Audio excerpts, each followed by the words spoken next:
Models and packages. A model is a group of elements, such as metadata and source files, that typically constitute a distributable software solution and includes customizations of an existing solution. A model always belongs to a package. A package is a deployment and compilation unit of one or more models. It includes model metadata, binaries, and other associated resources. We will now look at the steps to create a new model.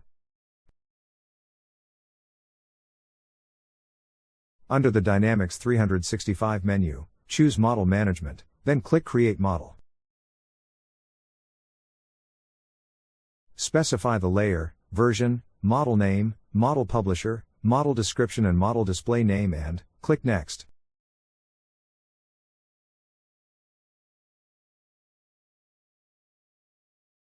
You can create two types of models. First type. A model that is deployed in its own package. You can use this type of model to create new model elements, and extend the metadata and business logic of referenced models.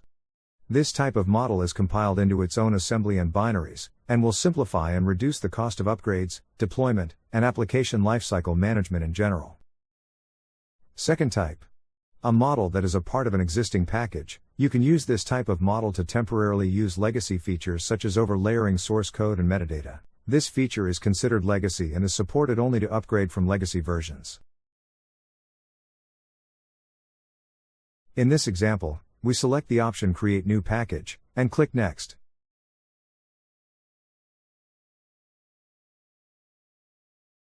Select the required references, and click Next.